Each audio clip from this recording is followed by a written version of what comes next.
उद्योग अर्थात पुरुषार्थ करने वाला व्यक्ति दरिद्र नहीं हो सकता। प्रभु का नाम जपते रहने से मनुष्य पाप में लिप्त नहीं होता। मौन रहने पर लड़ाई झगड़े नहीं होते तथा जो व्यक्ति जागता रहता है अर्थात सतर्क रहता है उसे किसी प्रकार का भय नहीं रहता। जो व्यक्ति निरंतर परिश्रम करते रहते हैं उनकी गरीबी स्वयं दूर हो जाती है। परिश्रम करके भाग्य को भी अपने वश में किया जा सकता है। जो व्यक्ति सदैव प्रभु का संस्मरण करता रहता है, अपने हृदय में सदैव उसे विद्यमान समझता है, वह पाप कार्य में प्रवृत्त नहीं होता। श्लोक के दूसरे भाग में कहा गया है कि मौन रहने से लड़ाई झगड़ा नहीं होता अर्थात विवादों का समाधान है मौन। यह बात जीवन के सभी पक्षों पर लागू होती है। जो व्यक्ति सावधान रहता है, सतर्क रहकर अपने कार्य करता है, उसे किसी भी प्रकार के भय की आशंका नहीं रहती। जिस व्यक्ति को आलस्य असावधानी में रहने की आदत है उसे हर स्थान पर हानि उठानी पड़ती है। उसका ना तो आज है ना कल। अत्यंत रूपवती होने के कारण ही सीता का अपहरण हुआ। अधिक अभिमान होने के कारण रावण मारा गया। अत्यधिक दान देने के कारण राजा बलि को कष्ट उठाना पड़ा। इसलिए किसी भी कार्य में अति नहीं करनी चाहिए। अति का सर्वत्र त्याग कर देना चाहिए। चाणक्य ने यह इतिहास प्रसिद्ध उदाहरण देकर यह समझाने का प्रयत्न किया है कि प्रत्येक कार्य की एक सीमा होती है। जब उसका अतिक्रमण हो जाता है तो व्यक्ति को कष्ट उठाना पड़ता है। सीता अत्यंत रूपवती थी, इसी कारण उनका अपहरण हुआ।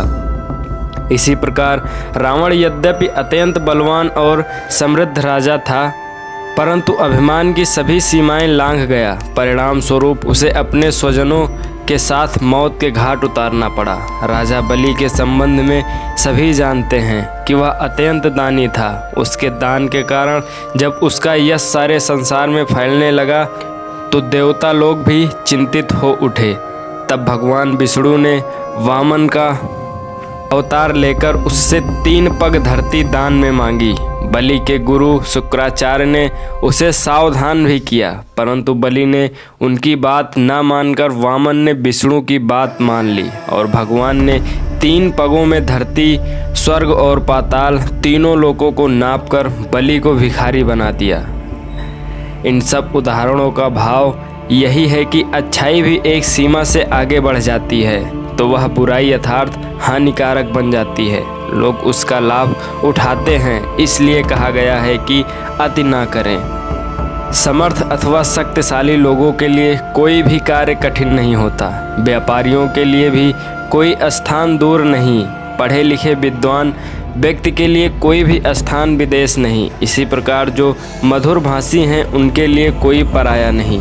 जो लोग शक्तिशाली हैं अर्थात जिनमें सामर्थ्य है उनके लिए कोई भी काम पूरा कर लेना कठिन नहीं होता। वे प्रत्येक कार्य को सरलता पूर्वक कर लेते हैं। व्यापारी अपने व्यापार की वृद्धि के लिए दूर दूर के देशों में जाते हैं, उनके लिए भी कोई स्थान दूर नहीं। विद्वान व्यक्ति के लिए भी परदेश नहीं। वह जहाँ भी जाएगा विद्वता के कारण वहीं सम्मानित होगा। इसी प्रकार मधुर भाषण करने वाला व्यक्ति पराये लोगों को भी अपना बना लेता है। उसके लिए पराया भी कोई नहीं,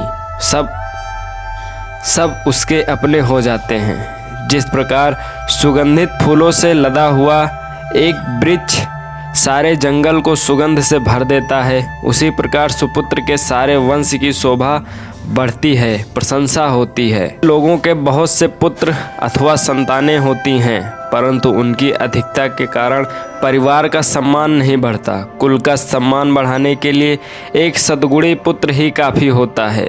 धृतराष्ट्र के 100 पुत्रों में से एक भी ऐसा नहीं निकला जिसे सम्मान से संस्मरण किया जाता हो। ऐसे 100 पुत्रों से क्या लाभ। सागर के तो 60,000 पुत्र थे। जिस प्रकार एक ही सूखे वृक्ष में आम लगने से सारा जंगल जलकर राख हो जाता है, उसी प्रकार एक मूर्ख और कुपुत्र सारे कुल को नष्ट कर देता है। जैसे जंगल का एक सूखा पेड़ आग पकड़ ले तो सारा वन जल उठता है, उसी प्रकार कुल में एक कुपुत्र पैदा हो जाए तो वह सारे कुल को नष्ट कर देता है। कुल की प्रतिष्ठा, सादर, सम्मान आदि सब धूल में मिल जाते हैं। दुर्योधन का उदाहरण सभी जानते हैं, जिसके कारण कौरवों का नाश हुआ।